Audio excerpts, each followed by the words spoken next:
साथियों नमस्कार, मैं सुमेर चौधरी एक बार पुनः आप सभी का स्वागत करता हूं आप ही के अपने इस लाइब्रेरियन गुरुजी प्लेटफॉर्म पर। साथियों, बिहार लाइब्रेरियन के लिए हमने एक नया फ्रेश बैच स्टार्ट किया है। इस बैच की पहली क्लास हम कर चुके हैं, जिसमें हमने सियाली रामामृत रंगानाथन साहब का जीवन परिचय देखा था, जिन्हें आप लोग भारत में पुस्तकालय और सूचना विज्ञान के जनक के रूप में जानते हैं, पहचानते हैं। उनकी कंप्लीट बायोग्राफी की बात हमने पिछली क्लास में करी है। आज की इस क्लास में हमें एक नया टॉपिक प्रारंभ कर रहे हैं, जिन्हें आप 5 लॉज ऑफ लाइब्रेरी साइंस के रूप में जानते हैं, पुस्तकालय विज्ञान के पंचसूत्र के रूप में आप जानते हैं। साथियों, पिछली क्लास से इस क्लास की मैं कड़ी जोड़ने की कोशिश करता हूं, देखिएगा, क्योंकि थोड़ा सा बेटर तरीके से आप समझ पाएंगे। 5 लॉज ऑफ लाइब्रेरी साइंस एक पुस्तक है, तो मैं थोड़ा सा जोड़ने की कोशिश करता हूं ताकि आपकी कड़ियां बन सके। आपको याद होगा कि हमने बात करी थी कि रंगानाथन साहब 1924 में मद्रास यूनिवर्सिटी के अंदर पहली बार लाइब्रेरियन बन जाते हैं, और लाइब्रेरियन बनने के बाद मद्रास यूनिवर्सिटी इन्हें अध्ययन के लिए लंदन भेजती है। वहां पर लगभग 9 महीने इन्होंने WCB सेर्स को गुरु बनाकर अध्ययन किया, और जुलाई 1925 में वापस भारत लौटे। 24 में जाते हैं, 9 महीने वहां अध्ययन करते हैं इस विषय का, और फिर जुलाई 1925 में वापस भारत आ जाते हैं। जुलाई 1925 में भारत आने के बाद इन्होंने जो कुछ भी लंदन में सीखा,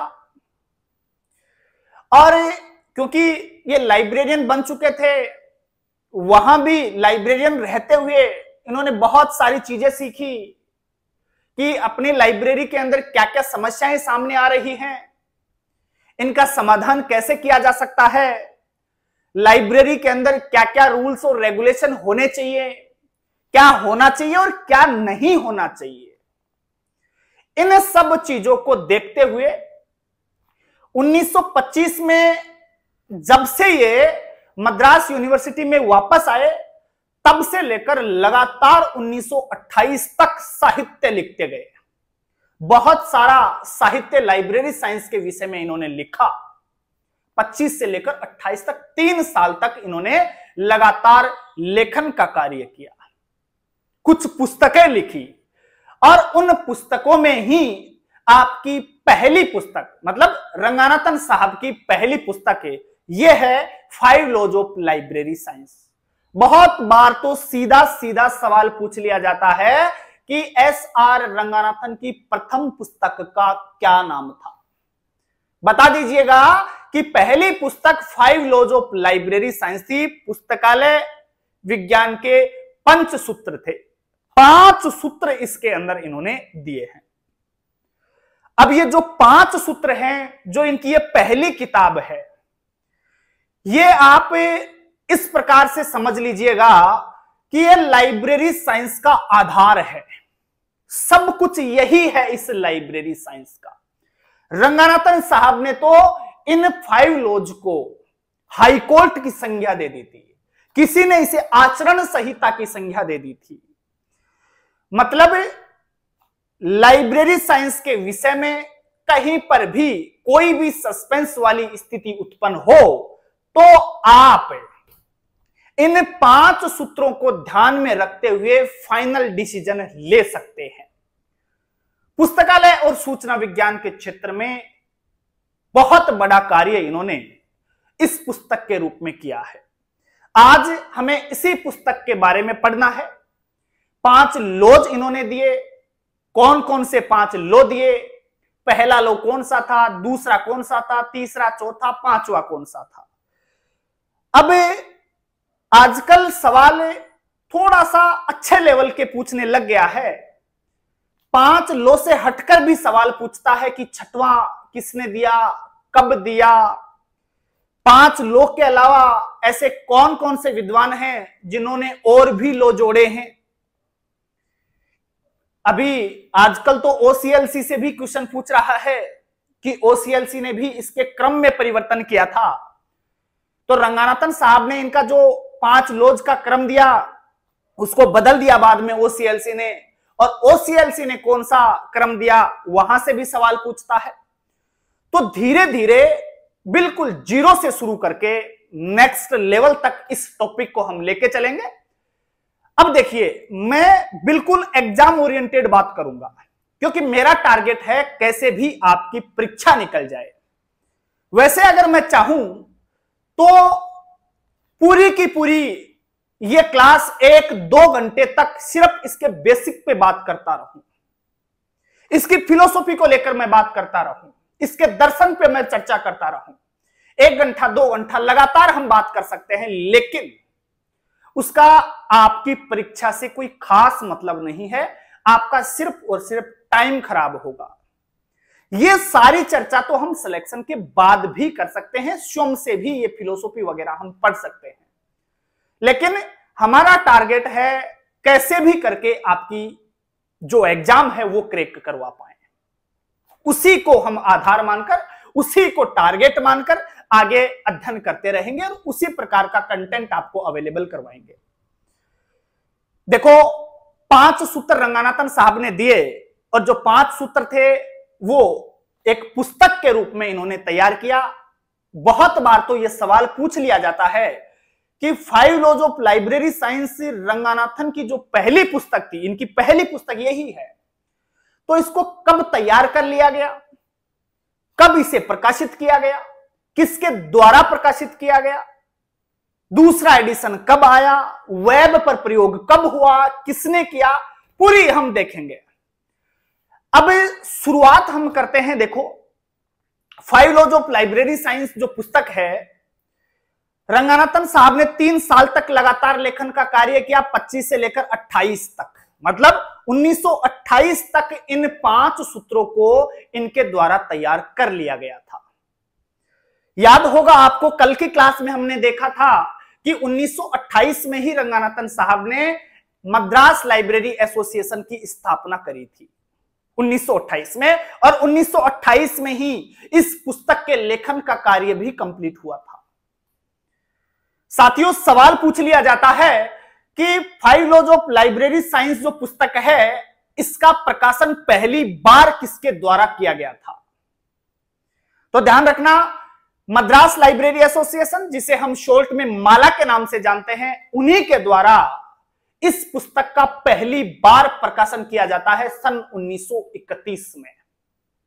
1931 में इस पुस्तक का पहला एडिशन आता है। हाँ, बाद में इसका 57 में रिप्रिंट भी आता है, वो चर्चा हम आगे करते रहेंगे। 5 सूत्र हैं जिन्हें हम फंडामेंटल लॉज के नाम से भी जानते हैं। बहुत बार तो बच्चे यहां उलझ जाते हैं, कई बार सवाल सीधा पूछ लेता है कि फंडामेंटल लॉ कितने हैं। तो फंडामेंटल लॉ 5 है, ध्यान रखना। 5 लॉज को ही फंडामेंटल लॉज कहा गया है। आप कुछ इस प्रकार से भी याद कर सकते हैं। देखो, फंडामेंटल, फंडा में सबसे पहले एफ आता है, 5 लॉज में भी एफ आता है, और 5 अर्थात 5 में भी आपका एफ आता है। मतलब फंडामेंटल लॉ 5 लॉज ही हैं, और कितने हैं? 5 हैं, 5 हैं, तो सब में एफ है। तो कंफ्यूज होने की जरूरत नहीं है। क्योंकि कंफ्यूज क्यों होती है? एक सवाल और पूछा जाता है कि बेसिक लॉ कितने हैं, यहां बच्चे उलझ जाते हैं। फंडामेंटल लॉ और बेसिक लॉ दोनों मिक्स हो जाते हैं। फंडामेंटल लॉ 5 लॉज ही है और 5 ही है। फंडामेंटल 5 हैं और बेसिक लॉ जो हैं वो 6 हैं। ट्रिक के माध्यम से भी मैंने आपको याद करवाया था और इस बैच में भी हम याद करेंगे। ध्यान रखना, बेसिक लॉ कौन कौन से थे? ट्रिक बताया था कि स्थानीय रस समिति का निष्पक्ष निर्णय, इसमें आपके 6 के 6 बेसिक लॉ आ गए हैं। स्थानीय रस, स्थानीय से स्थानीय भिन्नता का सिद्धांत, रस से रसाकर्षण का सिद्धांत, स्थानीय रस सममिति, सम से समरूपता का सिद्धांत, और मिति से मितव्ययिता का सिद्धांत है। स्थानीय रस समिति का निष्पक्ष निर्णय, निष्पक्ष से हो गया निष्पक्षता का सिद्धांत, और निर्णय से हो गया अर्थ निर्णयन का सिद्धांत। तो ये 6 बेसिक लॉ थे फंडामेंटल लॉ 5 हैं जिन्हें हम 5 लॉज के रूप में जानते हैं। अब 5 लॉ कौन से हैं, शुरुआत तो हमें यहीं से करनी है ना, बिल्कुल जीरो से शुरू करेंगे। देखो बहुत बार तो सीधा सीधा बिल्कुल सिंपल सा सवाल पूछ लेता है कि पहला लॉ कौन सा है, दूसरा कौन सा है, तीसरा कौन सा है, चौथा कौन सा है और पांचवा कौन सा है। इनका जो ऑर्डर है, जो क्रम है, वो आपको सबसे पहले याद करना है। लगभग 500 पेज की यह पुस्तक है, इसके अंदर 5 लॉ बताए गए हैं और इनकी पूरी डिटेल वहां दी है। सवाल परीक्षा में कहां से आएंगे, हम वो चीजें सिर्फ इस क्लास में देखेंगे। पहला लॉ जो था उसका नाम था पुस्तकें उपयोग के लिए हैं, बुक्स आर फॉर यूज, पुस्तकें सिर्फ और सिर्फ उपयोग के लिए हैं। तो पहला नियम कौन सा था, पुस्तकें उपयोग के लिए हैं। दूसरा जो नियम था वो था कि प्रत्येक पाठक को उसकी पुस्तक मिले, प्रत्येक पाठक को उसकी पुस्तक मिले। तीसरा लॉ इसका उल्टा है, प्रत्येक पुस्तक को उसका पाठक मिले। अर्थात पहला क्या था, पुस्तकें उपयोग के लिए हैं, दूसरा प्रत्येक पाठक को उसकी पुस्तक मिले, तीसरा प्रत्येक पुस्तक को उसका पाठक मिले। चौथा जो लॉ था वो था कि पाठकों के समय की बचत हो, और पांचवा है कि पुस्तकालय एक वर्धनशील संस्था है, library is a growing organism है। ये ऑर्गेनिज्म शब्द दिमाग में रखना, कई बार हिंदी में गड़बड़ हो जाती है, संस्था लिख के दे देता है ऑप्शन में, तो आप ऑर्गेनिज्म वाला ऑप्शन सेलेक्ट करना। तो 5 लॉ हैं, इनका क्रम याद रखना है। हालांकि बाद में ओसीएलसी ने इसका क्रम बदल दिया था, और क्रम कैसे बदल दिया था वो भी मैं थोड़ा सा बता ही देता हूं, हालांकि अपन ओसीएलसी वाले भी पढ़ेंगे अभी। तो देखो इन 5 लॉज के ऊपर लगभग 7 से 8 क्लासें होने वाली हैं, तब जाकर ये 5 लॉज कंप्लीट होंगे। मैंने बहुत से लोग देखे हैं जो सिर्फ बेसिक की बात करते रहते हैं, बेसिक की बात करते रहते हैं और पूरी क्लास में इधर उधर की बातें करके ही कंप्लीट कर देते हैं, और फिर 2 से 3 क्लासों में 5 लॉज भी कंप्लीट हो जाता है। मेरी समझ से परे है। मैं सिर्फ और सिर्फ एग्जाम से रिलेटेड कंटेंट अवेलेबल करवाऊंगा, और उसके बावजूद भी 6 से 7 क्लासों में ये 5 लॉज कंप्लीट होंगे। आप खुद लगा सकते हैं इसका अंदाजा कि क्या कोई कंटेंट, क्या कोई ऐसा फैक्ट छूट सकता है कि जो परीक्षा में पूछ लिया जाए। ध्यान रखिएगा, छोटा सा कंटेंट भी हम नहीं छोड़ेंगे। ओसीएलसी की बात आ गई थी, खैर देख लेते हैं। देखो 1 2 3 4 और 5, कलर थोड़ा सा मैं चेंज कर लेता हूं ताकि आपको थोड़ा अच्छे से दिख जाए। 1 2 3 4 और 5, इस प्रकार से 5 लॉ एसआर रंगनाथन साहब ने दिए थे। ये रंगनाथन के द्वारा दिए गए थे। उसके बाद ओसीएलसी ने इनमें परिवर्तन किया, जो क्रम है वो बदल दिया। ओसीएलसी ने क्रम में क्या परिवर्तन किया, हाल ही में यह सवाल भी पूछ लिया गया था किसी परीक्षा में। तो बहुत सिंपल है, आसानी से याद हो जाएगा, देखना, थोड़ा सा जुगाड़ लगाना है बस। देखो पहला अपना नियम था कि पुस्तकें उपयोग के लिए हैं, लेकिन ओसीएलसी यह बात कहती है कि ठीक है पुस्तकें उपयोग के लिए हैं, लेकिन इससे भी ज्यादा जरूरी यह है कि पाठकों का समय खराब नहीं होना चाहिए। कम से कम समय में यह सारी चीज पाठक को प्राप्त होनी चाहिए। समय पाठक के लिए सबसे ज्यादा जरूरी है। रंगनाथन साहब ने सबसे जरूरी क्या समझा कि पुस्तकें उपयोग के लिए हैं, लेकिन ओसीएलसी कहती है कि नहीं, सबसे ज्यादा जरूरी समय है। तो उन्होंने पहले स्थान पे समय को रखा, जबकि रंगनाथन ने उसे रखा था 4 नंबर पे समय को। इन्होंने शुरुआत करी चौथे से, चौथे को 1 नंबर पे लगाया था। सबसे ज्यादा जरूरी इनके लिए समय था, जबकि रंगनाथन साहब के लिए क्या था कि पुस्तकें उपयोग के लिए है। अब पहले नंबर पे ओसीएलसी ने 4 को रखा। अब क्या याद कैसे करोगे, देखो 4 का आधा 2, 2 का आधा 1, 3 तो आ गए, 2 बच गए। 5वां जो लॉ था उसमें किसी ने भी छेड़छाड़ नहीं करी है। रंगनाथन साहब ने भी लास्ट में रखा और ओसीएलसी ने भी उसे लास्ट में रखा कि वर्धनशील संस्था है, हर चीज उसमें बढ़ती रहती है। तो 5वें में कोई छेड़छाड़ वैसे नहीं थी। क्या बच गया, 1 ही तो बच रहा है और 1 ही स्थान खाली है, 3 ही तो बच रहा है। तो ये क्रम बहुत बार पूछ लेता है। बस दिमाग में इतना सा रखना कि जो ओसीएलसी है उसने समय को सबसे ज्यादा महत्व दिया है, जबकि रंगानाथन साहब ने क्या कहा कि पुस्तकें उपयोग के लिए है और ये उपयोग सबसे ज्यादा जरूरी है। तो सबसे पहले 4 OCLC ने रखा, फिर 2, फिर 1, फिर 3 और 5। अब आप यहां से देखो, कई बार सवाल यह पूछ लेता है कि ऐसे कौन से लॉज हैं जिनमें परिवर्तन नहीं हुआ, जिनके क्रम में कोई परिवर्तन नहीं हुआ।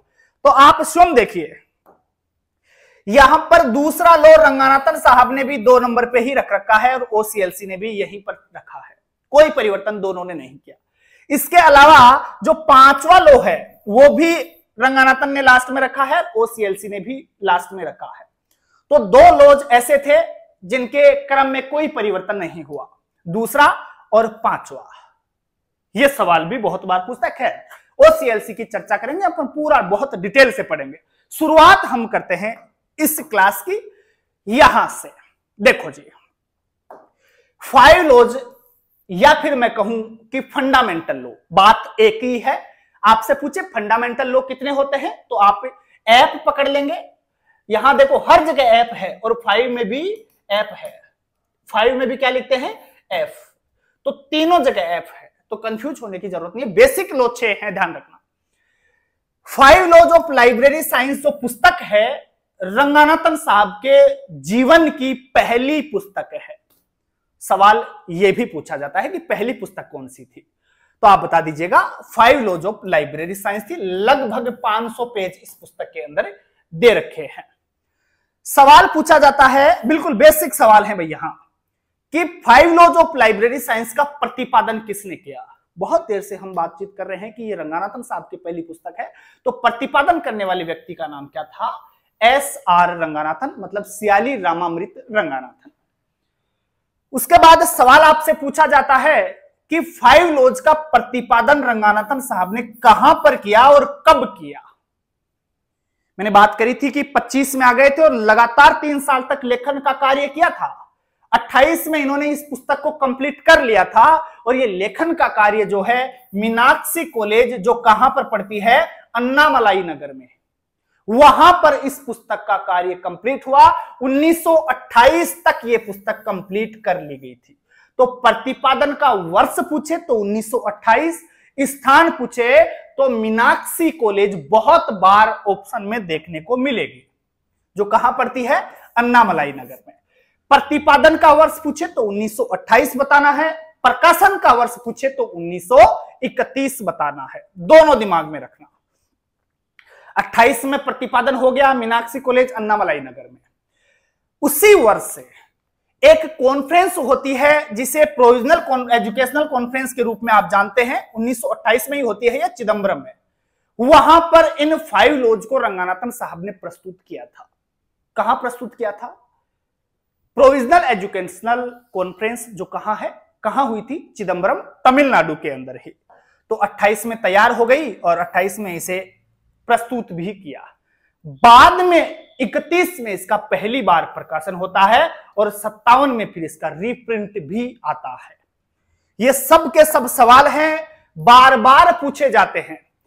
हम क्या करेंगे? सबसे पहले तो इसका कॉन्सेप्ट देखेंगे। आज की क्लास में फर्स्ट लॉ को हम कंप्लीट करेंगे और फिर यह भी देखेंगे कि यहां से सवाल कैसे आते हैं। बहुत सी परीक्षाओं में सवाल पूछे गए, वो सवाल भी मैं आपके सामने पेश करूंगा। आप आराम से पहले कॉन्सेप्ट पढ़ लेंगे तो सवालों का जवाब तो बहुत आसानी के साथ दे देंगे। देखिएगा, सवाल पूछा जाता है कि 5 लॉज की प्रस्तावना किसके द्वारा लिखी गई थी? प्रस्तावना, पै फॉर, यहां चेक करिएगा, प्रस्तावना और यहां भी पी है। प्रस्तावना लिखी थी PS शिवास्वामी अय्यर ने। तो प्रस्तावना जब भी पूछे तो ध्यान रखना PS शिवास्वामी अय्यर का नाम लेंगे, और भूमिका जब भी पूछे तो बेर्बिक शेयर्स का नाम लेंगे। बी फॉर भूमिका, बी फॉर बेर्बिक शेयर्स, याद कर लेना भाई। तो प्रस्तावना किसने लिखी? PS शिवास्वामी अय्यर ने इस पुस्तक की, और भूमिका तब आप बताएंगे WCB शेयर्स या बेर्बिक शेयर्स। दोनों चीजें क्लियर है, यहां तक दिक्कत नहीं आनी चाहिए। सवाल पूछा जाता है कि पहली बार प्रकाशन किसके द्वारा किया गया? 1931 में प्रकाशन होता है, और 31 में प्रकाशन किसके द्वारा होता है? मद्रास लाइब्रेरी एसोसिएशन के द्वारा, जिसे आप शॉर्ट में माला कहते हैं, जिसकी स्थापना 28 में रंगानाथन साहब ने ही करी थी। तो पहली बार प्रकाशन 1931 में हुआ, और किसके द्वारा किया गया? माला के द्वारा किया गया। अब सवाल आजकल थोड़ा सा टेढ़ा पूछता है, तो टेढ़ा पूछे सीधा पूछे हम कभी नहीं उलझेंगे, क्योंकि हमने याद किया है कि 1931 से लेकर 63 तक जो प्रकाशन का कार्य है वो माला के द्वारा ही किया गया। पहली बार 31 में किया था और 63 तक इसका प्रकाशन कौन करता रहा? मद्रास लाइब्रेरी एसोसिएशन करता रहा। तो 63 तक ये जिम्मेदारी किसके पास रही भाई? माला के पास रही। फिर आपको याद है कि 63 में सेल्स का रजिस्ट्रेशन हो जाता है। Sharda Ranganathan endowment for library science का रजिस्ट्रेशन हो जाता है 1963 में। 63 से लेकर के 2004 तक इसका जो प्रकाशन है वो सेल्स के द्वारा किया गया। 31 से 63 तक माला, 63 से 2004 तक सेल्स, और वर्तमान में भी 2004 से लेकर वर्तमान में सेल्स के तत्वाधान में एशिया पब्लिशिंग हाउस इसे प्रकाशित करता है। तो प्रकाशक अगर आपसे पूछा जाए तो आप क्या कहेंगे? Asia publishing house. और किसके तत्वाधान में होता है भाई? सेल्स के तत्वाधान में होता है। अभी ये जिम्मेदारी प्रेजेंट में किसके पास है? सेल्स के पास में है। अब माला के पास नहीं है। माला के पास 1963 तक थी इस पुस्तक के प्रकाशन की जिम्मेदारी। आजकल किसके पास है? सेल्स के पास है। सेल्स का पूरा नाम क्या था? Sharda Ranganathan endowment for library science. Sales. Sharda कौन थी? आप कहेंगे सर रंगनाथन साहब की दूसरी पत्नी थी। पहली पत्नी कौन थी फिर? आप कहेंगे सर रुक्मणी थी। पहली पत्नी की मृत्यु हो गई और मृत्यु के अगले साल रंगनाथन साहब ने दूसरी शादी कर ली। दूसरी जिनसे शादी की उनका नाम क्या था? शारदा था। और उन्हीं के नाम से फिर सेल्स की स्थापना इन्होंने कर डाली थी। खैर, यह चर्चा हम पिछली क्लास में कर चुके थे। चलिएगा थोड़ा सा आगे बढ़ते हैं। सवाल पूछा जाता है कि रंगनाथन साहब ने हाई कोर्ट किसे कहा था? हाई कोर्ट की संज्ञा किसको दी थी? तो ऑप्शन में आ जाता है कैनन को कहा था, बेसिक लॉ को कहा था, या फंडामेंटल लॉज को कहा था। किसको कहा रंगनाथन साहब ने हाई कोर्ट?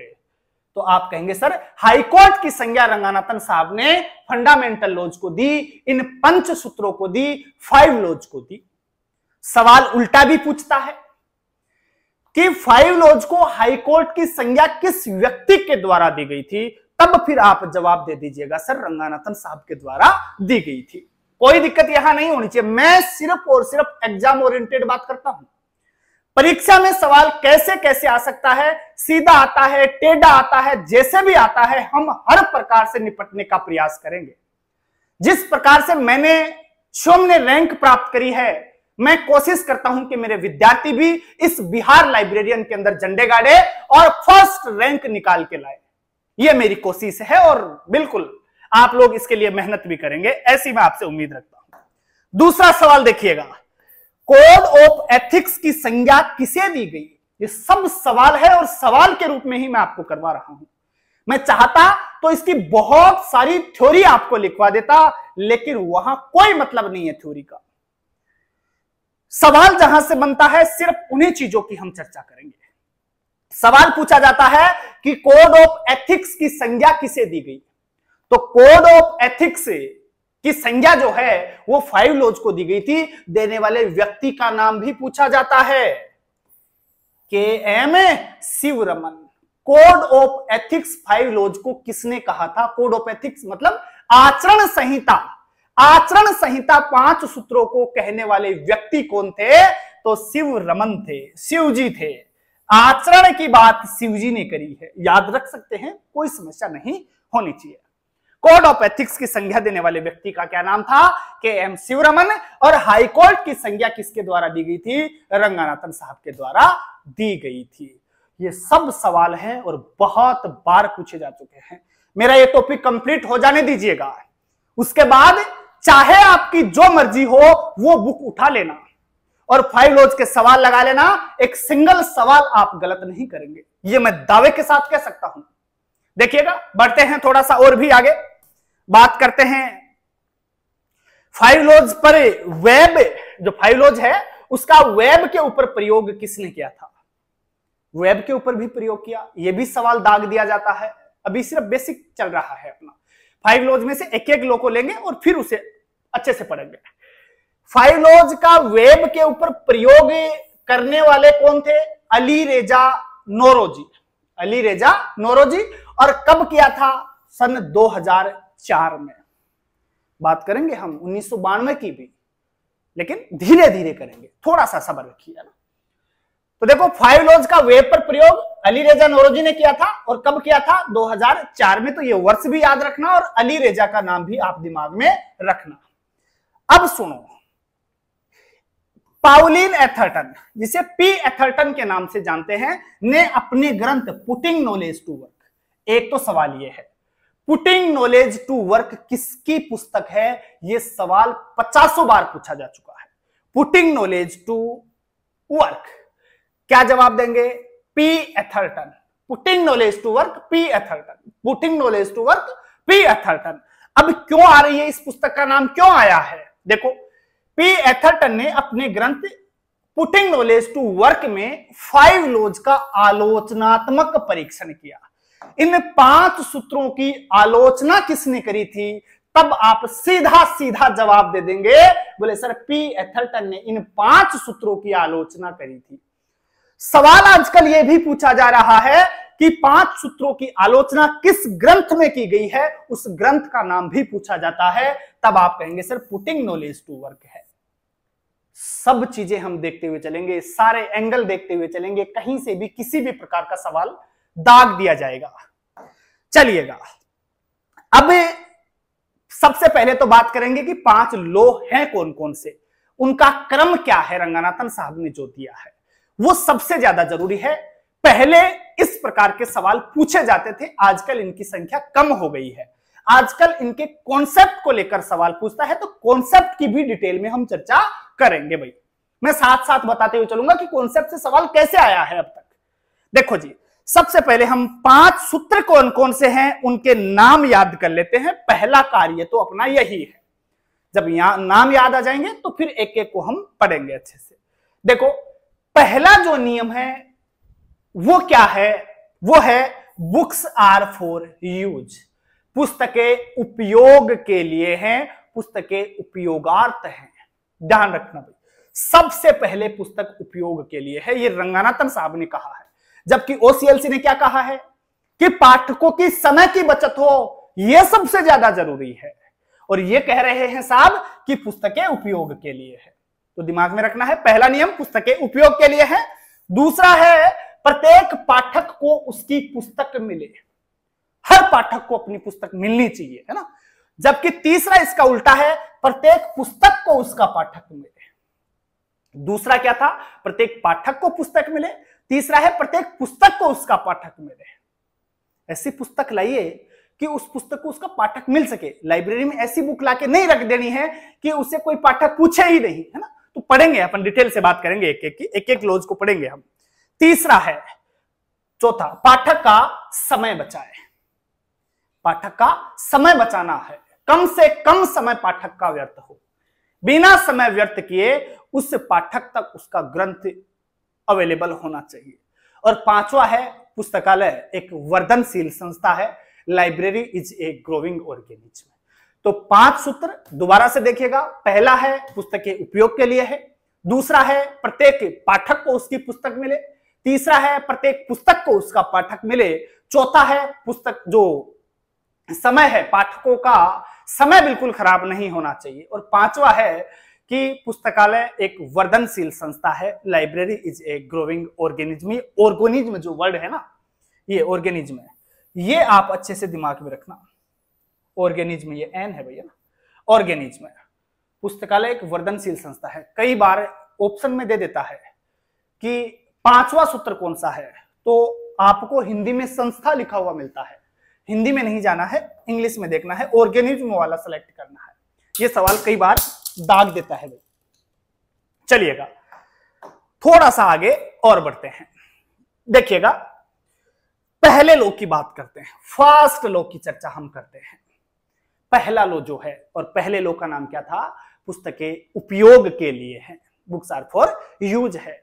काम में लेने के लिए पुस्तकें होती है, रखने के लिए नहीं होती। सिर्फ सजाने के लिए पुस्तकें अपनी लाइब्रेरी में नहीं होनी चाहिए। उनका यूज आना चाहिए। अब यहां से सवाल कैसे कैसे बनते हैं उनकी भी चर्चा में साथ साथ करते हुए चलूंगा। देखिएगा, प्रथम सूत्र ने पुस्तकालय से संबंधित निम्नांकित बातों को प्रमुख रूप से प्रभावित किया है। कौन कौन सी बातें हैं? देखो, पुस्तकालय भवन का स्थान निर्धारण और निर्माण। सवाल क्या आता है, पहले तो मैं सवाल बताता हूं, फिर इसकी थोड़ी सी व्याख्या हम करते हैं। सवाल पूछता है, पुस्तकालय भवन का स्थान निर्धारण किस लॉ से संबंधित है? सवाल सिर्फ इतना ही आएगा, स्थान निर्धारण, पुस्तकालय भवन के स्थान, या फिर इतना दे देगा, पुस्तकालय भवन का स्थान किस लॉ से संबंधित है, बस यह सवाल आता है। तो पुस्तकालय भवन के स्थान का निर्धारण जो है पहले लॉ से संबंधित है। पहले लॉ को आपको दिमाग में रखना है। कैसे संबंधित है सुनना। पहला लॉ क्या है अपना? पुस्तकें उपयोग के लिए है, और यह बात है कि पुस्तकालय भवन का स्थान निर्धारण, उसकी लोकेशन कैसे है पहले लॉ से। एक बात बताइए, मान लीजिए आपकी लाइब्रेरी है पब्लिक लाइब्रेरी।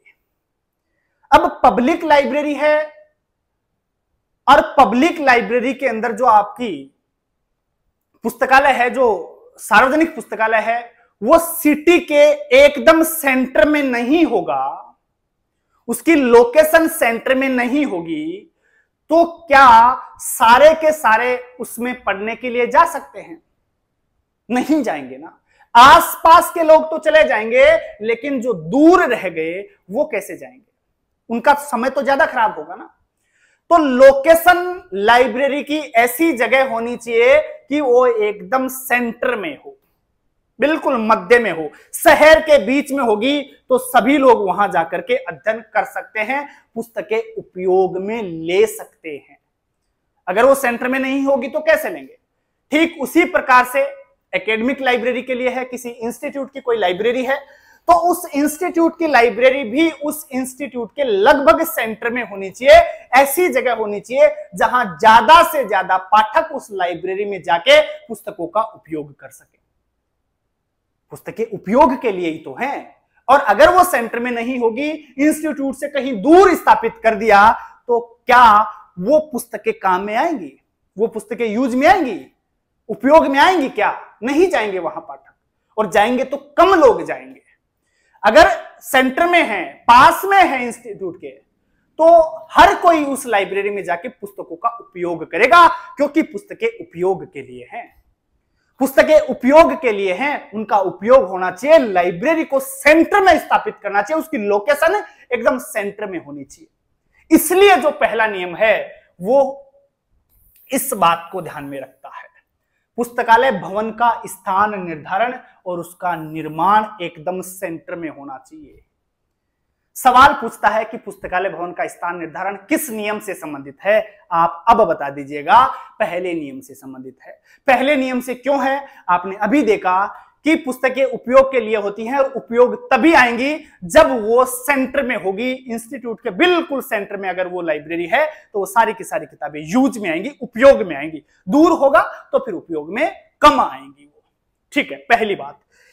एक पुस्तकालय केंद्रीय स्थान के पास स्थित होना चाहिए। यदि वह एक इंस्टीट्यूशनल लाइब्रेरी है तो उसे इंस्टीट्यूट के पास स्थित होना चाहिए, एकदम सेंटर में स्थित होगी तो ज्यादा बेहतर तरीके से यूज आएगी। यदि वह एक पब्लिक लाइब्रेरी है तो उसे सिटी के सेंटर में होना चाहिए, मध्य में स्थित होगी तो वो पुस्तकें उपयोग में आएंगी। और पहला नियम भी अपना यही है कि पुस्तकें उपयोग के लिए है। तो सवाल सिर्फ इतना सा पूछेगा कि लोकेशन जो है लाइब्रेरी की वो किस नियम से संबंधित है? आप बता दीजिएगा, पहले नियम से संबंधित है। सिर्फ यह सवाल आता है। आगे बढ़ता हूं। अब पहले नियम से क्यों है वो आपने अभी देखा। बात करते हैं लाइब्रेरी हावर्स की, पुस्तकालय घंटे की। सवाल आपसे सीधा सीधा पूछ लिया जाता है कि लाइब्रेरी हावर्स का संबंध पुस्तकालय और सूचना विज्ञान के किस लॉ से है? जवाब वही, क्योंकि पहला नियम हम पढ़ रहे हैं, जवाब भी होगा पुस्तकालय और सूचना विज्ञान का पहला नियम। कैसे है लाइब्रेरी हावर्स, पुस्तकालय घंटे पहले नियम से संबंधित? देखो,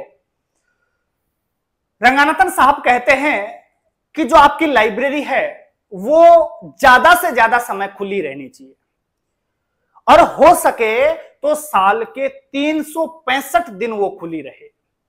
ज्यादा से ज्यादा समय खुली रहेगी तो पाठक पुस्तकों का यूज ज्यादा से ज्यादा करेंगे, क्योंकि पुस्तकें उपयोग के लिए ही तो है। इसलिए नियम कौन सा हुआ? पहला हुआ। कोशिश करें कि लाइब्रेरी जो है साल के 365 दिन खुली रहे, और कोशिश ये भी रखें कि वो सुबह 8 बजे से लेकर रात को 10 बजे तक लगातार खुली रहे, ताकि पाठक उन पुस्तकों का ज्यादा से ज्यादा प्रयोग कर सके। इसलिए पुस्तकें उपयोग के लिए हैं।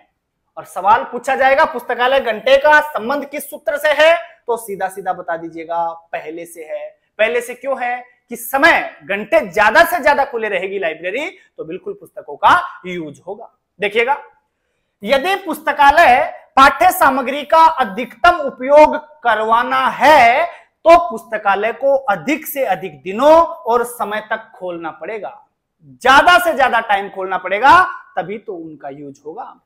यदि संभव हो तो वर्ष के 365 दिन प्रातः 8 बजे से लेकर रात्रि 10 बजे तक पुस्तकालय खुला रहना चाहिए, ताकि पाठक उनका यूज ज्यादा से ज्यादा कर सके। और यूज ज्यादा से ज्यादा होगा तभी तो पहला नियम अपना सार्थक होगा। पहला नियम पुस्तकें उपयोग के लिए है, ज्यादा से ज्यादा समय लाइब्रेरी खुलेगी तभी पुस्तकों का उपयोग होगा। तो बिल्कुल पुस्तकालय घंटे लाइब्रेरी हावर्स का संदर्भ पुस्तकालय और सूचना विज्ञान के पहले नियम से है। ठीक है, बढ़ते हैं थोड़ा सा आगे, बात करते हैं लाइब्रेरी की जो बिल्डिंग है, लाइब्रेरी बिल्डिंग और उसका फर्नीचर। सवाल सीधा सीधा पूछा जाएगा, लाइब्रेरी बिल्डिंग का संबंध पुस्तकालय और सूचना विज्ञान के किस सूत्र से है? जवाब क्या होगा? पहले सूत्र से है। लाइब्रेरी बिल्डिंग और फर्नीचर, बिल्डिंग अच्छी होगी, सुसज्जित होगी, एक जगह होंगे उसके सारे डिपार्टमेंट, तो पुस्तकों का यूज ज्यादा होगा। फर्नीचर अच्छा होगा, पाठक आराम से बैठकर अध्ययन कर सकेंगे। अगर अच्छी गद्दे वाली सीट होंगी तो पाठक आराम से बैठकर ज्यादा से ज्यादा पुस्तकों का यूज करेगा, और अच्छी सीटें होंगी तो आराम से पाठक पुस्तकों का यूज करेगा। इसीलिए तो कहते हैं ना, पहला नियम यही तो है, पुस्तकें उपयोग के लिए है, उपयोग ही तो करवाना है। फर्नीचर अच्छा होगा तभी तो वो यूज होगा। लाइब्रेरी के अंदर अच्छी लाइट्स वगैरह होनी चाहिए, ताकि पुस्तकों का पाठक ज्यादा से ज्यादा प्रयोग कर सके ना। इन सब चीजों के लिए कई बार सवाल पूछ लेता है, लाइब्रेरी बिल्डिंग और फर्नीचर का संबंध पुस्तकालय और सूचना विज्ञान के किस सूत्र से है? तो कौन से सूत्र से है? पहले से है। क्या है? सुखद प्राकृतिक प्रकाश, सुखदायक उसका इंटीरियर होना चाहिए, किसका? लाइब्रेरी का। अच्छा दिखने वाला फर्नीचर, आरामदायक कुर्सियां आदि इसमें होनी चाहिए, ताकि पुस्तकों का ज्यादा से ज्यादा पाठक प्रयोग कर सके। नियम यही तो कहता है ना कि पुस्तकें उपयोग के लिए है, तभी तो उपयोग होगा। सवाल ये पूछा जाएगा आपसे, लाइब्रेरी बिल्डिंग का संबंध पुस्तकालय और सूचना विज्ञान के किस सूत्र से है? जवाब सीधा सीधा होगा, पहले सूत्र से है। चलिएगा चौथी बात करते हैं लाइब्रेरी स्टाफ की। सब कुछ तो यही है, लाइब्रेरी का स्टाफ अच्छा होगा, वेल एजुकेटेड होगा, संदर्भ सेवा अच्छे से प्रदान कर पाएगा, किसी पुस्तक के बारे में पाठक को जानकारी सही दे पाएगा, तभी तो उस पुस्तक का यूज होगा। पाठक का स्वभाव अच्छा होगा, और उसके साथ साथ जो पुस्तकालय के कर्मचारी हैं उनका मुंह फूला हुआ नहीं होगा, अच्छा बिहेव करता होगा पाठकों के साथ। अरे पाठकों के साथ उसका अच्छा व्यवहार होगा तो पाठक उनके पास संदर्भ सेवा के लिए आएंगे, उनसे पूछेंगे, अपने विषय से संबंधित पुस्तक की बातचीत करेंगे, और वो पाठकों को अच्छे से रेफरेंस सर्विस दे पाएगा। जब वो खुद शिक्षित होगा, ये सारे गुण उसमें होंगे, तभी तो पुस्तकों का वो यूज करवा पाएगा। और वो ही अगर मुंह फुला के रखेगा तो पाठक उसके पास पुस्तक लेने आएगा क्या? नहीं आएगा। तो नहीं आएगा तो पुस्तकों का उपयोग भी नहीं होगा। तो इसलिए स्टाफ बहुत अच्छा होना जरूरी है। इसलिए सवाल पूछा जाता है कि लाइब्रेरी स्टाफ का संबंध पुस्तकालय और सूचना विज्ञान के किस सूत्र से है? तो फिर आपका जवाब होगा सर पहले सूत्र से है। देखिएगा, स्टाफ किसी भी लाइब्रेरी का एक महत्वपूर्ण घटक होता है डॉक्टर रंगानाथन ने अपने प्रथम नियम की व्याख्या में पुस्तकालय कर्मचारियों की विशेषताओं पर सार रूप से निम्न प्रकार चर्चा करी है। तो हम बात करते हैं लाइब्रेरी स्टाफ की। हालांकि आपसे सवाल सीधा पूछा जाएगा, लाइब्रेरी स्टाफ का संबंध पुस्तकालय और सूचना विज्ञान के किस सूत्र से है, तो जवाब होगा पहला। अब लाइब्रेरी स्टाफ है, उसकी क्या क्या योग्यताएं होनी चाहिए वो भी एक बार देख लेते हैं। व्यवसायिक योग्यता, व्यवसायिक योग्यता कैसी होनी चाहिए? देखो, पुस्तकालय कर्मचारियों के पास ऐसी योग्यता होनी चाहिए कि ये पुस्तकालय विज्ञान के कानूनों के आधार पर पुस्तकालय को कुशलता पूर्वक व्यवस्थित करने और संतोषजनक सेवाएं प्रदान करने में सक्षम हो, इस प्रकार का होना चाहिए। तभी तो वो अच्छे से पाठकों को पुस्तकें दे पाएगा, नॉलेज दे पाएगा। व्यक्तिगत योग्यताएं उसकी कैसी होनी चाहिए? पाठक की जो पर्सनल योग्यताएं हो वो कैसी होनी चाहिए? देखो, पाठक का स्वभाव जो है बिल्कुल विनम्र होना चाहिए, हंसमुख कर्मचारी का बिल्कुल विनम्र होना चाहिए, मददगार होना चाहिए। मददगार होगा तभी तो पाठकों की मदद करेगा, और मदद करेगा तो पुस्तकें काम में आएंगी, पुस्तकों का यूज होगा, और पहला अपना नियम चरितार्थ हो जाएगा क्योंकि पुस्तकें उपयोग के लिए हैं। और विनम्र होगा, मददगार होगा तभी तो पुस्तकों का उपयोग करवा पाएगा ना वो। मुस्कान के साथ सेवा उनका मोटो होना चाहिए। तो ऐसी विशेषता किसकी है भाई? ये पुस्तकालय के कर्मचारियों की है, ये होनी चाहिए। उसके बाद पर्सनल एटीट्यूड टुवर्ड्स रीडर, मतलब पाठकों के प्रति उनका व्यक्तिगत जो दृष्टिकोण है वो बहुत बढ़िया होना चाहिए, तभी वो इन पुस्तकों का यूज अपने पाठकों से करवा पाएगा और पहला जो नियम है वो चरितार्थ हो पाएगा। ये सब विशेषताएं पाठकों की होनी चाहिए, ये सारी चीजें आपको ध्यान में रखनी है। उसके बाद पुस्तकालय के नियम और विनियम। सवाल क्या पूछा जाएगा? पुस्तकालय के नियम और विनियम का संबंध किस नियम से है? पांचों में से कौन सा नियम आएगा?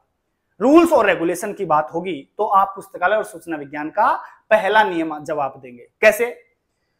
रंगानाथन साहब कहते हैं कि लाइब्रेरी के रूल्स और रेगुलेशन आपको इस प्रकार से बनाने चाहिए कि वो पुस्तकों का ज्यादा से ज्यादा उपयोग करने में व्यवधान उत्पन्न नहीं करे। व्यवधान उत्पन्न करने वाले रूल्स रेगुलेशन नहीं बनाने हैं, व्यवधान बिल्कुल भी उत्पन्न नहीं करे, ऐसे रूल्स और रेगुलेशन बनाने चाहिए ताकि पुस्तकों का ज्यादा से ज्यादा प्रयोग हो सके, ज्यादा से ज्यादा यूज हो सके। क्योंकि पुस्तकें उपयोग के लिए हैं, उनका उपयोग ज्यादा से ज्यादा तभी होगा जब रूल्स और रेगुलेशन पाठकों के अनुरूप होंगे। तो सवाल आपसे पूछा जाए कि रूल्स और रेगुलेशन का संबंध पुस्तकालय और सूचना विज्ञान के किस नियम से है, तो सीधा सा जवाब होगा पहले नियम से है। क्यों है? रूल्स रेगुलेशन अगर पाठकों के अनुरूप होंगे तो वो पुस्तकों के उपयोग में बाधा उत्पन्न नहीं करेंगे। ये बात कौन कहते हैं? रंगानाथन साहब कहते हैं। तो रूल्स रेगुलेशन की जब भी बात आए तो नियम कौन सा बताना है? पहला बताना है। पुस्तकालय नियम इस प्रकार होने चाहिए जो ग्रंथों के अधिकाधिक उपयोग में व्यवधान उत्पन्न न करे। तो रूल्स रेगुलेशन पहले नियम से है, और पहले नियम से क्यों है ये बात आपने अभी अच्छे से समझी है। चलिएगा अगली और बात करते हैं। निधानी व्यवस्थापन और मुक्त द्वार प्रणाली, दोनों में से कोई भी पूछे, निधानी व्यवस्थापन और मुक्त द्वार प्रणाली, देखो ये पहले नियम से संबंधित है, लेकिन ऐसी बहुत सी चीजें आएंगी जिनका संबंध पहले नियम से भी होगा, दूसरे से भी होगा, तीसरे से भी होगा, और कुछ ऐसे होंगे दूसरे और चौथे दोनों से संबंधित होंगे। तो अभी हम बात कर रहे हैं सिर्फ और सिर्फ पहले नियम की। अब इनका संबंध पहले नियम से क्यों है, इस पहले नियम के साथ पढ़ेंगे, फिर दूसरा नियम पढ़ेंगे तो कुछ चीजें आपको दूसरे नियम में भी पढ़ने को मिलेंगी। आप तब सोचिएगा कि सर ये तो हमने पहले नियम में भी पढ़ा था और ये दूसरे में भी है, इसका मतलब ये पहले नियम से भी संबंधित है और दूसरे से भी है, तो कुछ इस प्रकार का ऑप्शन हमें चूज करना है। तो इसीलिए तो हम कॉन्सेप्ट पढ़ते हैं ना, नहीं तो मैं डायरेक्ट लिखवा देता कि ये पहले नियम से है, ये दूसरे नियम से है, ये तीसरे से है, ये पहले और दूसरे से है, तो पता नहीं चलता ना आपको। अब पहले से क्यों है, सबसे पहले तो वो पढ़ रहे हैं, फिर दूसरे से है तो क्यों है वो दूसरे में भी हम पढ़ेंगे। देखिएगा, निधानी व्यवस्थापन और मुक्त द्वार प्रणाली, ये पहले नियम से क्यों संबंधित, देखिएगा, सामग्री के उपयोग को गति प्रदान की जा सकती है, कैसे की जा सकती है देखिएगा, थोड़ा सा देखिएगा भाई, यहां थोड़ी सी दिक्कत हो रखी है, मैं ठीक कर देता हूं। ये लो जी,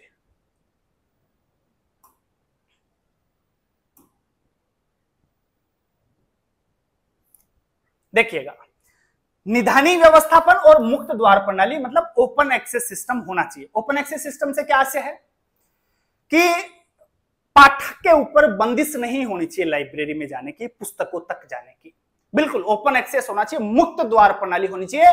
पाठक को जो पुस्तक चाहिए वो सीधा अलमारी में जाए और वहां से निकाल के स्वयं ला सकता है। अगर ऐसा होगा तो कई बार देखते हैं ना, कोई पाठक किसी विषय से संबंधित पुस्तक लाने के लिए अलमारी में जाता है, उसके पास में उसी विषय की दूसरी पुस्तक भी रखी हुई है, पाठक को उसका पता ही नहीं था, वो तो पर्टिकुलर बुक लाने गया था अलमारी में, जैसे ही वहां गया तो उसके काम की एक पुस्तक उसके पास और रखी हुई थी, पाठक ने वो देखा तो उसे लगा कि यार ये बुक भी अपने काम की है, वो दोनों को ले आया।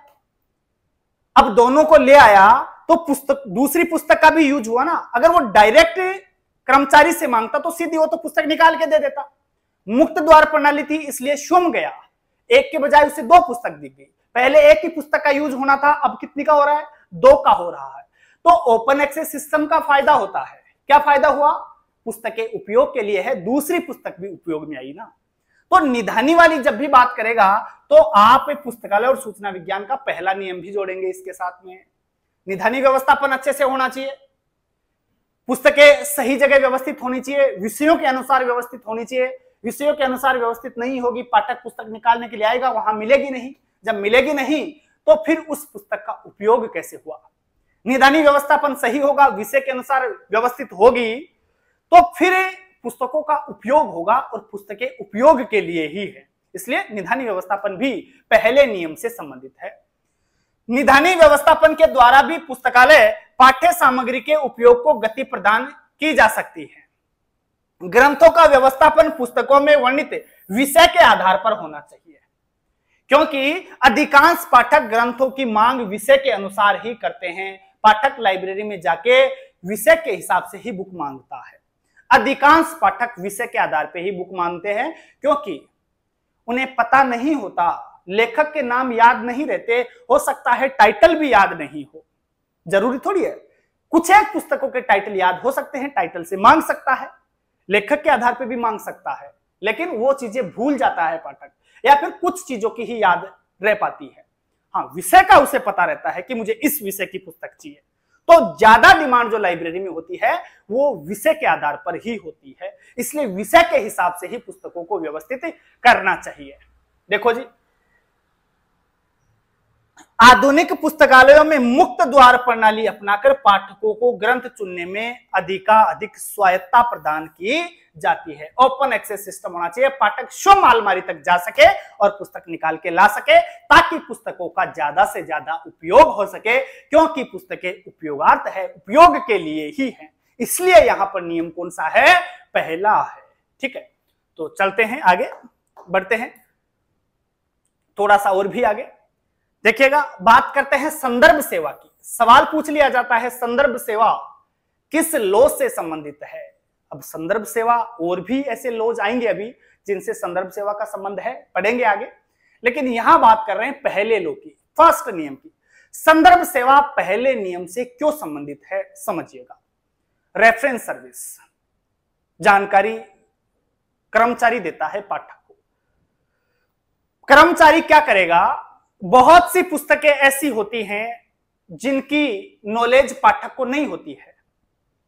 कर्मचारी को तो मालूम है ना इस विषय पर अपने पास कौन कौन सी बुक है। कोई पाठक लाइब्रेरी में आया, उसने किसी विषय के ऊपर पुस्तक मांगी, मुझे इस विषय पर पुस्तक चाहिए और यह पुस्तक चाहिए, ठीक है, लेकिन कर्मचारी क्या करेगा कि ठीक है आपके लिए यह पुस्तक हम रखते हैं और ये आप ले लीजिए, लेकिन इससे भी एक अच्छी पुस्तक हमारे पास और है।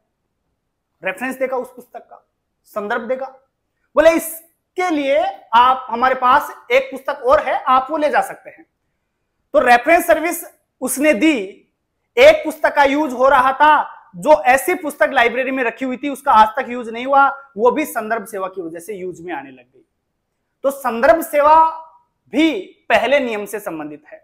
हम किसी पुस्तक के बारे में पाठक को बताएंगे तो वो पुस्तक काम में आएगी, यूज में आएगी, तभी तो पहला नियम चरितार्थ होगा, क्योंकि पुस्तकें उपयोग के लिए है। संदर्भ देंगे हम, उस पुस्तक का रेफरेंस देंगे, तभी तो वो काम में आएगी। तो पुस्तकें उपयोग के लिए है, पुस्तकें उपयोगार्थ है, इसलिए संदर्भ सेवा भी प्रथम नियम से संबंधित है, ध्यान रखना। संदर्भ सेवा पाठकों को पाठ्य सामग्री चुनने में व्यक्तिगत सहायता यथा मार्गदर्शन प्रदान करती है। इसमें मानवीय संघर्ष जो आपका है, मानवीय स्पर्श है, वो क्या होता है, उपयोग में आता है। ठीक है, अब उसके बाद हम बात करते हैं अनुरक्षण कार्य की, रखरखाव की बात करते हैं। सवाल आपसे पूछा जाएगा, अनुरक्षण कार्य का संबंध पुस्तकालय और सूचना विज्ञान के किस नियम से है? अनुरक्षण, रखरखाव की बात हो रही है। अरे एक बात बताओ भाई, पुस्तकों का रखरखाव अगर सही से नहीं होगा, फट जाएंगी किताबें, तो फिर वो उपयोग में कैसे आएंगी? तो किताबों का रखरखाव करना भी जरूरी है।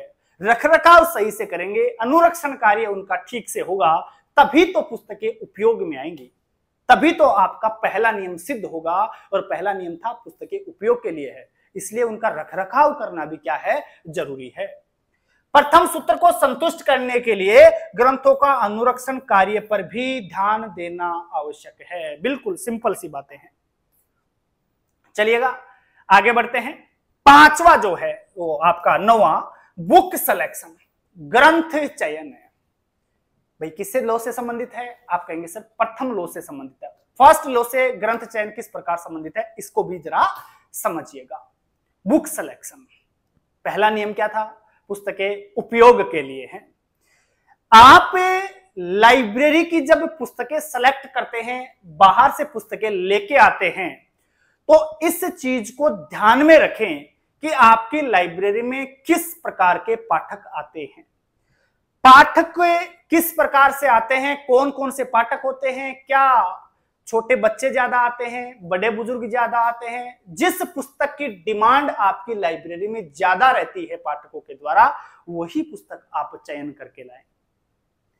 मान लीजिए आपकी लाइब्रेरी में बुजुर्ग आते हैं, पब्लिक लाइब्रेरी हो, वहां पर बुजुर्ग आते हैं, और आपने लाइब्रेरी में पुस्तकों का चयन किया है, इंग्लिश की बुक ले आए, पाठक बुजुर्ग आ रहे हैं, वो आपसे धार्मिक पुस्तकें मांगेंगे मान लीजिए, तो डिमांड तो है धार्मिक पुस्तकों की, और आप लाइब्रेरी में ला रहे हैं अंग्रेजी की पुस्तकें, संस्कृत की पुस्तकें ला रहे हैं, फ्रेंच भाषा की पुस्तकें ला रहे हैं, किसी और साहित्य की पुस्तकें ला रहे हैं जिनकी डिमांड ही नहीं है।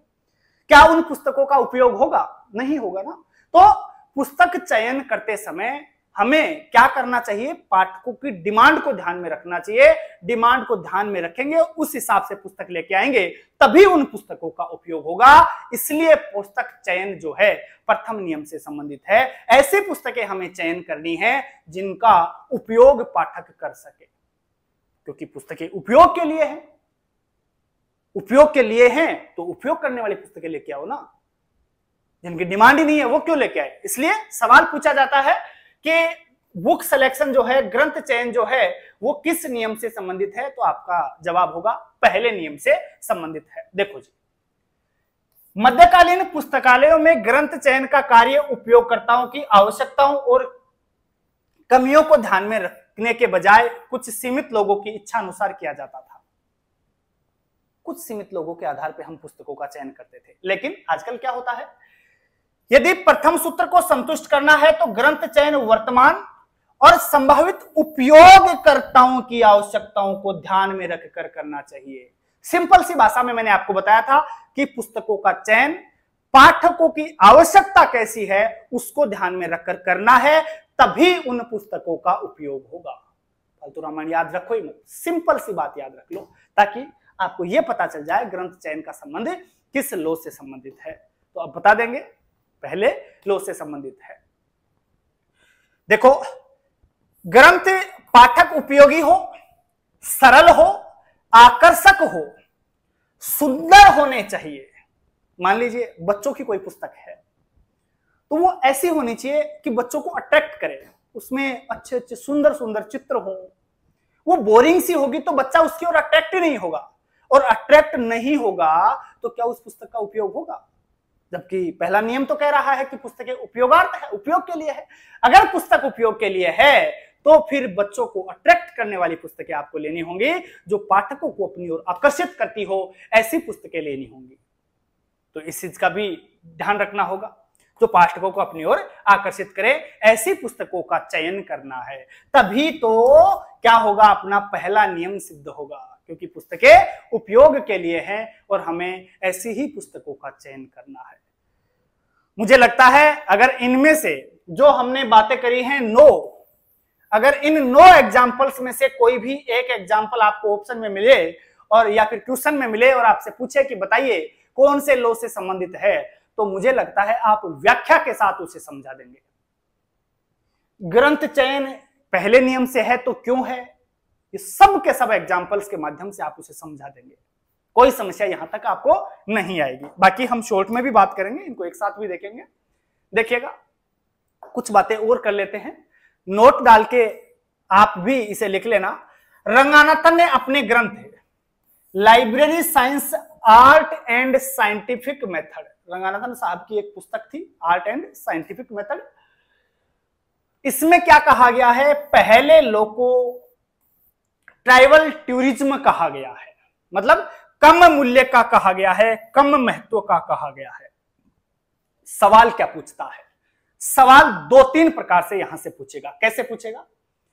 पहला सवाल तो यह पूछता है कि कौन से लॉ को ट्राइबल टूरिज्म कहा गया है, तो सीधा सा जवाब होगा पहले का, या हिंदी में दे देगा कम मूल्य का कौन से लॉ को बताया गया है, तो आप सीधा सा जवाब देंगे पहले लॉ को। अब सवाल यह भी पूछता है कि ट्राइबल टूरिज्म फर्स्ट लॉ को कहने वाले व्यक्ति कौन है, तो उसका नाम आप बताएंगे रंगानाथन है। आजकल सवाल यह पूछता है रंगानाथन साहब ने फर्स्ट लॉ को ट्राइबल टूरिज्म बताया, तो किस लॉ के अंदर, किस पुस्तक के अंदर बताया, इस पुस्तक का नाम भी पूछता है।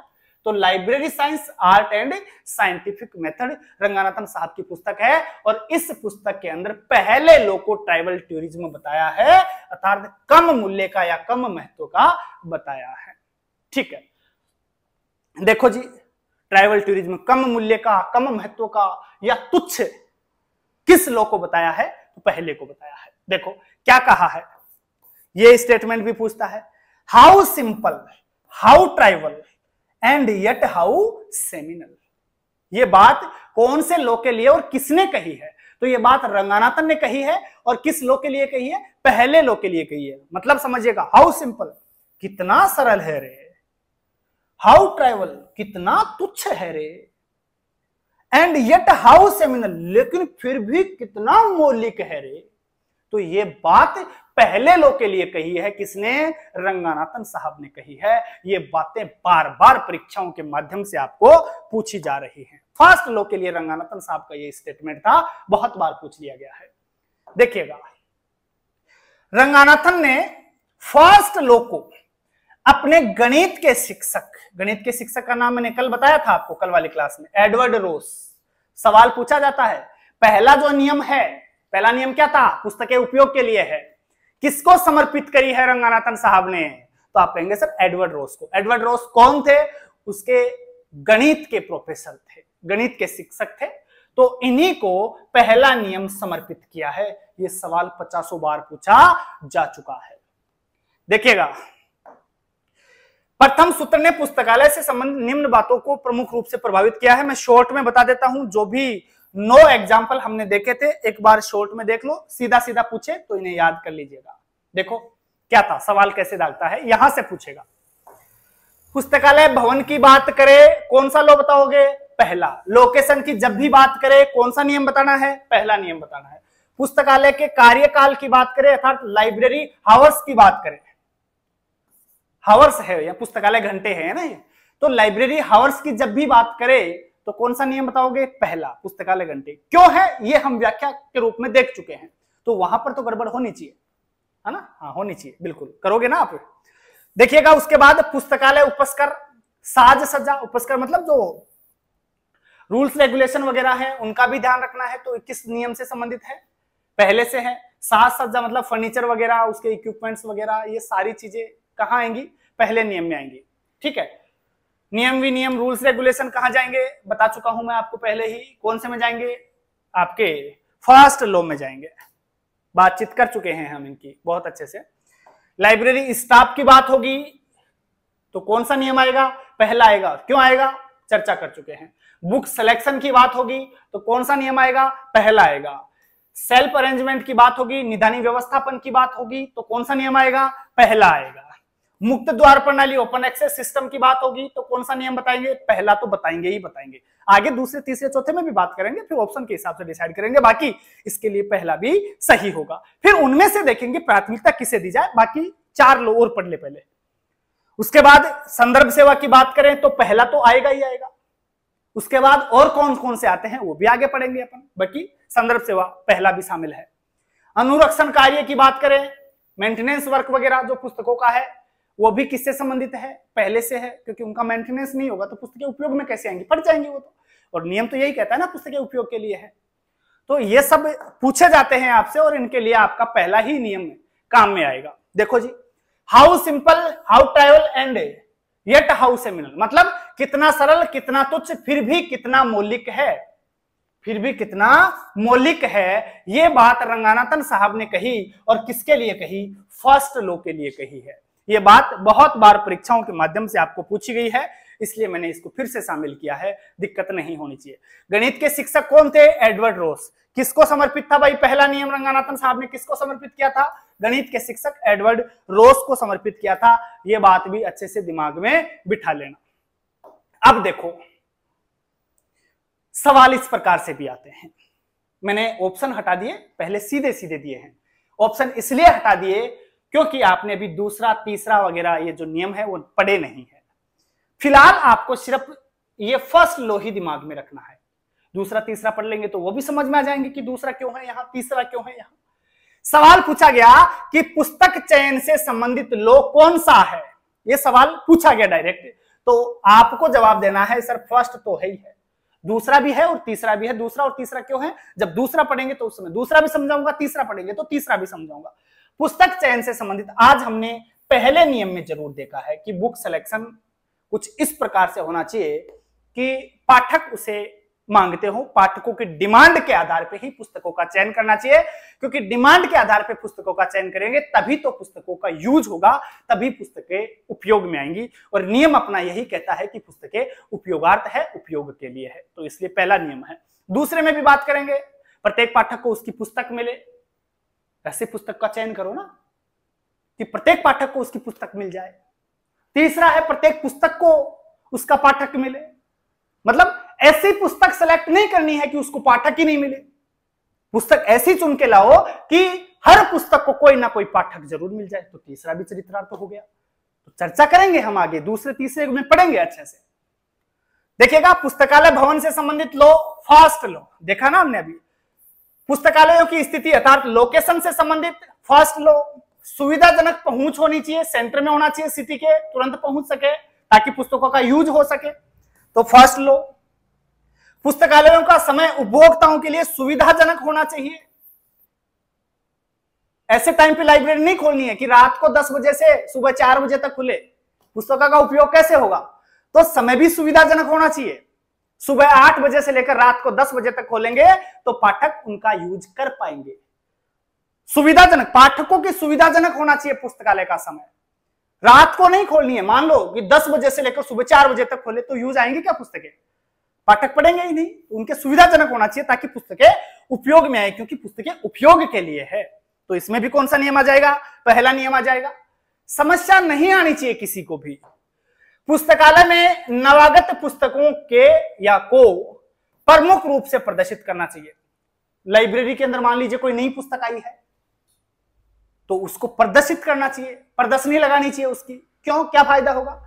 कोई लाइब्रेरी के अंदर नई पुस्तक आई है तो आप उसे डिस्प्ले में लगा दीजिए, क्योंकि नियम क्या कह रहा है? पहला कि पुस्तकें उपयोग के लिए है, और उस पुस्तक का उपयोग कब आएगा? जब वो पाठकों के सामने आएगी, पाठकों को पता चलेगा कि लाइब्रेरी में यार ये नई पुस्तक आई है, क्यों ना इसे पढ़ते हैं। और वो पढ़ेगा, प्रदर्शनी लगाओगे तो पढ़ेगा, और पढ़ेगा तो पुस्तक काम में आएगी, काम में आएगी तो पहला नियम अपना चरितार्थ हो जाएगा, क्योंकि पुस्तक उपयोग के लिए है।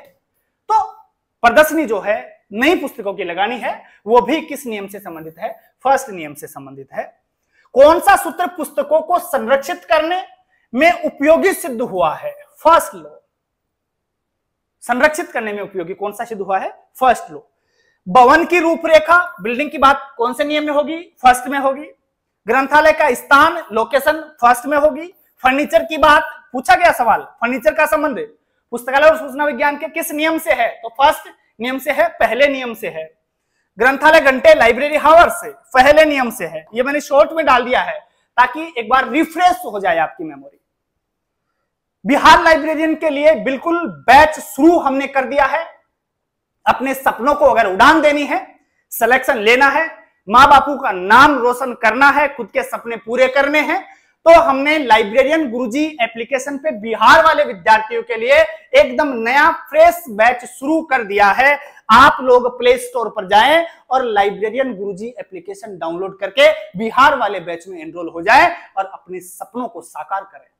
देखिएगा साथियों, बिल्कुल नाम मात्र की फीस में हमने 5,000 रुपए से हटाकर सिर्फ और सिर्फ 999 रुपए में आपको पूरी चीजें दे दी हैं। और सभी देखो क्या क्या दे दिया है आपको। जो बिहार लाइब्रेरियन वालों के लिए स्पेशल बैच है, उसमें हमने आपको वीडियो क्लासेस दे दी है, सारी की सारी क्लासें हैं उसमें पुराना बैच भी आपको दे दिया है और न्यू फ्रेश बैच भी आपको दे दिया है। जो छात्र फटाफट कोर्स करना चाहते हैं वो भी इस बैच में एनरोल हो जाएं, क्योंकि समय आपको बहुत कम दिया जा रहा है। अगर देखो ऐसे बहुत से छात्र हैं जो ये चाहते हैं कि आने वाले 2-3 महीने में एग्जाम हो, उससे पहले मैं एक बार पूरा का पूरा सिलेबस कवर कर लूं और उसके साथ साथ फिर नए बैच में भी क्लासेस करता रहूं, तो वो सुविधा भी आपको इसमें मिल जाएगी। क्योंकि एक बैच हमने ऑलरेडी करवा रखा है, कंप्लीट क्लासेस उसमें डाल रखी हैं और हर क्लास के साथ उसमें पीडीएफ भी डाल रखी है और पीडीएफ भी प्रिंट आउट ऑप्शन के साथ में है। तो आपको हाथ से लिखकर नोट्स बनाने का जो समय बोर्ड नहीं दे रहा है तो उसमें भी फायदा हो जाएगा। नहीं तो अगर हाथ से लिख लिख कर अपन नोट्स बनाएंगे तो एग्जाम तो बिल्कुल सिर पे बैठी है ना, बहुत कम समय आपको मिलेगा। तो हमने प्रिंट आउट का ऑप्शन भी दे दिया है उसमें। जो पीडीएफ डाल रहे हैं, हैंड रिटन नोट्स हमारे द्वारा डाले गए हैं, वो आप प्रिंट आउट लेकर के पढ़ सकते हो। तो क्लासेस इसमें आपको दे रहे हैं, हर क्लास के साथ नोट्स आपको अवेलेबल करवा रहे हैं प्रिंट आउट ऑप्शन के साथ में। और फिर जैसे जैसे टॉपिक कंप्लीट होते हैं, हर टॉपिक के क्वेश्चन भी हमने इसमें करवाए हैं। तो वो बहुत सारे पीवाईक्यूज, एमसीक्यूज आपको इसमें देखने को मिल जाएंगे। साथ ही साथ आपको टेस्ट सीरीज भी इसी में मिल जाएगी। इसी फीस में सारी चीजें हमने दे दी हैं आपके लिए। बहुत से बच्चों की डिमांड थी कि सर फीस कम कर दी जाए हमारे लिए, ताकि हम अपने सपनों को साकार कर सकें और उसका श्रेय फिर आपको दे सकें। तो हमने बिल्कुल नाम मात्र की प्राइस कर दी है, 999 रुपए में ये सारी चीजें आपको अवेलेबल करवा रहे हैं। बस अब आपका कार्य यही है कि पूरी ईमानदारी के साथ तैयारी में जुट जाए। उम्मीद करता हूं आज जो 5 लॉज की पहली क्लास हुई है, पहला नियम हमने पढ़ा है, उसमें किसी विद्यार्थी को कोई समस्या नहीं आएगी। और अगर ये क्लास आपको अच्छे से समझ में आई है तो प्लीज क्लास को लाइक आप जरूर कर दिया करें। चैनल सब्सक्राइब करें ना करें वो आपके ऊपर निर्भर करता है, लेकिन अगर चीजें समझ में आ रही है तो प्लीज लाइक आप अवश्य ही कर दिया करें। बहुत बहुत आप सभी लोगों का दिल की गहराइयों से धन्यवाद। जय हिंद, जय भारत।